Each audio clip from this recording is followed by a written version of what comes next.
저도 제일이 형한테 배웠지만은 저는 제일이 형을 약간 이용했어요.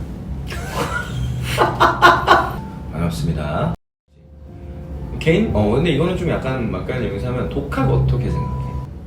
어떠한 그릇과 어떠한 재능을 가지고 있느냐에 따라 다른 것 같긴 한데 일단은 저도 독학은 비추하는 느낌이긴 해요. 근데 본인이 정말 그림을 오래 배웠거나 정말 자기만의 독보적인 어떠한 재능과 천재성을 가지고 있다면은 오히려 독학이 좋을 수도 있어요. 네. 근데 그거는 되게 소수겠죠. 네. 굉장히 소수일 거라고 생각합니다. 나 같은 경우에는 그래도 굉장히 좀 미술은 진짜 오래 했잖아. 저도 경제활동을 한 게. 그러니까 그런데도 불구하고 그러니까 그때 엄청 어리기도 하니까 되게 건방지고 오만했겠지.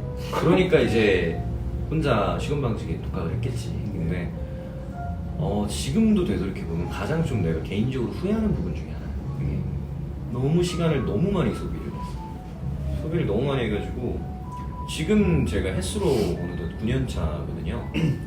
거의 10년 가까이 이제 돼가고 있는 건데 내가 그냥 혼자 저번에도 얘기했었잖아. 혼자 그냥 하는 게 아니라 진짜 좀 훌륭한 샵에서 혹은 훌륭한 스님한테 그냥 배웠다면 내가 지금까지 오는데 뭐 1, 2년도 안 걸렸겠구나 싶은 시간을 너무 내가 많이 돌려서 썼구나라는 생각을 진짜 많이 하긴 해요. 저도 똑같이 느끼는 게 타투라는 것 자체는 정말 쉽게 보시면 안 되는 게 작업을 하면서 정말 상상하지 못하는 변수들이 너무 많이 생겨요. 일단 블랙앤그레이나 리얼리티 같은 경우에는 더더욱 그렇다고 생각을 하는 게 일단은 도안 자체가 꾸준히 뭔가 비슷한 스타일이 아니라 정말 요구하는 소재가 정말 무궁무진하기 때문에 저도 이제 4년차 가까이 되지만은 처음 해보는 소재들을 지금도 경험을 하고 있어요. 네. 처음 해보는 작업도 생기고. 그래서 확실히 사람마다 이 피부 질이라는 게 사실 결국에는 그걸 다 기술로 뛰어넘어야 되는 거지만 기술이 뛰어나면 결국에는 어떤 피부에도 똑같이 나오잖아. 근데 문제는 거기까지 가는 단계가 되게 고도예요. 왜냐면 처음에는 내가 똑같은 내 기술은 한계가 있고 똑같은데 어떤 분한테는 잘 나오고 어떤 분한테는 잘 안 나오거든요. 근데 이게 손님의 컨디션 문제인 경우도 있고 아니면 정말 피부 컨디션 문제일 수도 있지만 아니면 뭐 진짜 피부 질 타입이나 뭐 건성이든 유성이든 뭐 지성이든 이런 타입의 문제인 경우일 수도 있고 근데 그거를 내가 정확히 캐치하는 것 또한 작업자의 역량이 되는 것인데 그런 너무 공부해야 되는 게 많아지니까 그렇죠. 처음에는 정말 독학하기가 많이 힘들더라고요. 뭐 예를 들어서 똑같은 사람한테 똑같은 기술을 가지고 작업을 했는데 어떤 날은 작업이 잘 나오고 어떤 날은 작업이 정말 안 좋게 나오는 거예요. 그럼 이게 머신 문제인지 아니면 손님의 피부 상태 문제인지 아니면 잉크 문제인지 니들 문제인지 세팅 문제인지 이 경우의 수가 너무 많다는 미생 문제인지. 그렇지. 그러니까 이런 거를 내가 정확하게 파악하고 딱 원인을 분석을 해서 그거를 소거해 나가는 게 느는 방법인데 그걸 혼자서 찾는 게 너무 어렵기 때문에 사실 정말 돌아가게 될 수밖에 없거든요. 근데 그런 것 때문에 좀 혼자서 진짜 맨땅에 진짜 헤딩을 많이 했던 것 같은데 네. 형님이 말씀하신 어떤 그런 많은 샵들이 가지고 있는 그런 데이터들이 어떠한 책이라든지 어떤 영상 강의라든지 그런 거에 녹아 들어있는 어떠한 콘텐츠들이 있다면은 그걸로 보면서 배울 수도 있는 거긴 한데 지금까지는 정형화되어 있는 그런 이론들이 나와 있는 게 없기 때문에 더더욱 힘들 거라고 생각해요. 독학 자체는. 그렇지. 맞아. 확실히 진짜 독학은 비추긴 한데 그래도 뭐 아까 명계 말했던 대로 정말 압도적인 천재다. 재능을 가지고 있다면은 그렇지. 그러면은 시도해볼 만하지. 네. 그냥 본인이 그렇다고 생각을 하면은 샵에 들어가는 것보다는 샵에 견학을 가셔가지고 정말 그 기술들을 캐치를 해서 그냥 독하게 사용을 하시는 방법도 있죠. 네. 그러니까 본인이 자기 통제가 충분하고 뭐 그림이나 도안 제작 능력이 이미 가지고 있는 상태라면은 뭐 샵에 견학을 다니면서 그 사람들의 스킬을 지켜보면서 조금 더 습득을 해오는 방식도 좋을 거라고 생각해요. 앞서 말씀드렸듯이 그렇게 하시려면은 천재여야 돼요. 맞아요. 네. 맞아. 논외의 얘기인데 그러니까 명기가 워낙에 이제 겸손한 친구라서 그러니까 제가 사실 처음에 가르쳐주고 뭐 했다고는 하지만 사실 거의 진짜 혼자 컸던 친구거든요. 근데 그래도 고맙게도 그냥 좀 겸손한 친구라 저한테 이제 제가 뭐 스승이라고 이제 본인이 자처를 해주는 거지 제자라고 사실은 거의 대부분 혼자 했어요. 근데 이 친구가 그렇게까지 여기까지 올라올 수 있었던 게 정말 혼자서 노력량이 어마어마했거든요, 이 친구가. 아, 분위기가 이렇게 흘러가나요? 그렇지. 되게 좀 약간 불도저 같았어요. 엄청 혼자 가는 게. 정말 개인이 혼자서 해내는 과제량도 어마어마했었고, 진짜 밤낮 안 끼고 정말 문신 연구만 막 혼자서 미친 듯이 할 정도로 이렇게 좀 경주마 마냥 이렇게 양옆 다 가려놓고 이렇게 달던 친구인데, 근래에는 진짜 좀 안타깝지만 막 시작하시는 분들이 하루에 도안 하나 그리는 것도 힘들어하시는 분들이 꽤 있어요. 근데 명기 같은 경우에는 하루에 도안만 한 6, 7개씩 완성을 해내고 그것도 부족해서 작업하고 막 연구해서 데이터 막 혼자 필기해서 막 이렇게 하고 그게 기본이었거든요. 그냥 옵션처럼 하던 친구였는데 그래서 그런 걸 볼 때 요즘 같은 경우 이제 명기 같은 경우에도 제자들이 있고 또 이 친구를 따르는 친구들이 있다 보니까 좀 힘듦이 좀 느껴지기는 하더라고요. 아무래도 나의 경험 요소를 이 친구들한테 전달하는 게 좀 어려운 부분이다 보니까 혹시 그런 데서 뭐 좀 고충이 좀 있었는지. 뭔가 수험생분들 그리고 지금 타투를 시작하시는 분들이 좀 착각을 하고 있는 게 되게 경우가 되게 많아요. 이게 뭔가 타투이스트라는 게 그러니까 절대평가라고 생각을 하시는 분들이 되게 많더라고요. 그러니까 그 예를 들어 어떤 느낌이냐면 만약에 수강이 6개월이라고 쳐요.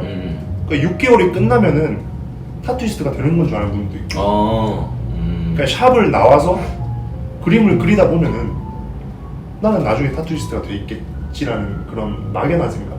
그러니까 저는 타투신이 정말 경쟁의 끝판왕이라고 생각을 하는 게 장점이자 단점인 게 진짜 오로지 그림의 결과물, 작업의 결과물로만 평가를 받을 수 있는 유일한 신이라고 생각해요. 그건 그래요. 네. 그렇기 때문에 정말 경쟁이라고 생각을 하고 좀 그거를 인식을 하고 있다면은 본인이 조금 더 자기 컨설팅과 자기의 계획을 좀 제대로 잡겠죠. 그래서 막연하게 그냥 나와서 뭐 가르쳐 주는 대로 그냥 자기 텐션대로 그림을 그리는 게 아니라 정말 성공할 수밖에 없는 어떠한 자기만의 계획이 있어야 돼요. 네. 네, 그게 좀 중요하다고 저는 생각을 합니다. 네. 그렇지. 진짜 통감을 많이 하지. 뭐 이제 문신사 이 문신씬 자체가 굉장히 재밌고 독특한 신이거든요. 네. 일반적인 뭔가 장사라든지 이런 데랑은 좀 달라서 문신사가 되는 게 결국에 내가 여기서 직원이고 월급을 받고 사실 이런 샵이 거의 없어요. 물론 있기는 있는데 뭐 이제 저희 샵 같은 경우에는 그렇기 때문에 이제 뭐 가능한 경우도 있지만 사실 거의 없거든요. 그렇다 보면 개개인이 결국에는 자영업자가 되는 셈이거든요. 근데 자영업자가 된다라고 가정을 하면 우리가 혼자서 개인이 내가 뭐 음식점만 차린다고 해도 음식이 맛있는 건 당연한 거고 그래서 마케팅도 혼자 해야 되고 브랜드 정체성도 가져야 되고 뭐 다 개인이 다 해야 되지 않습니까?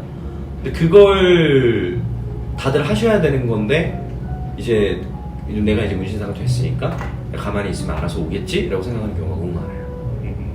근데 이런 것 때문에 아무래도 확실히 좀 힘든 부분이 좀 많지 않나 라는 생각도 좀 하고. 그래서 수강이라는 거는 단순히 저희가 가지고 있는 데이터나 뭐 그냥 기본적인 기술들을 알려드리는 어떤 가이드 역할을 해줄 뿐이지 그 성공의 길을 보정해주는 느낌이 아니에요.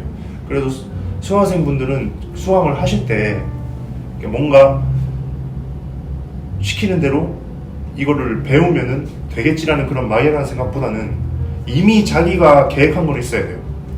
그런 거에서 그냥 그 수강에 대한 뭐라 하시죠? 자꾸 이거 좀 어려운 얘기라 가지고 이게 그냥 능동적인 형태가 돼야 된다는 얘기인데 어떻게 풀어나가요? 지금 내려 얘기해도 될 것 같은데? 저도 제일이 형한테 배웠지만은 저는 제일이 형을 약간 이용했어요. 배워가지고 제일이 형이 깔아주는 길을 가겠다 어떤 그런 느낌이 아니라 이미 제가 정한 길은 있고 저의 루트가 있는 상황에서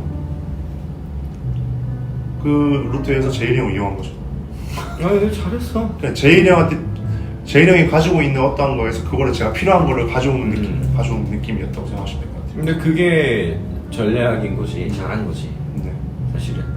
그러니까 어찌됐든 간에 결국에 누군가한테 배운다는 건 그 사람이 갖고 있는 이게 지식이 됐든 아니면 뭐 기술이 됐든 지혜가 됐든 무언가를 이제 내가 전달받고 얻어오는 거잖아. 근데 그거를 내가 어떤 식으로 활용을 하겠다라는 계획을 갖고 오는 게 사실 오히려 맞는 방향이지. 네. 내가 여기서 뭐 어느 특정 뭐 이제 학원이 됐든 아니면은 뭐 사람이 됐든 그 사람 밑에서 내가 교육을 배우고 갔는데 거기서 내가 장사를 어떻게 하는지 그 다음에 장사를 하게 되면 여기서 손님은 이렇게 물어다 줘야 되고 뭐 여기서 이렇게 공급을 해주겠지. 사실 이거는 매니지먼트지 네. 학원이 아니거든.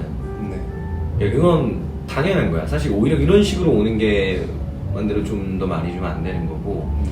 학원에서 모든 걸 다 구하려고 하면 안 되지 배우면서.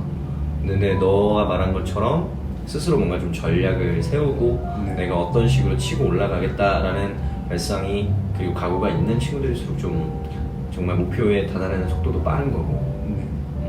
그래갖고 되게 정말 잘한 전략이었다고 생각을 하지.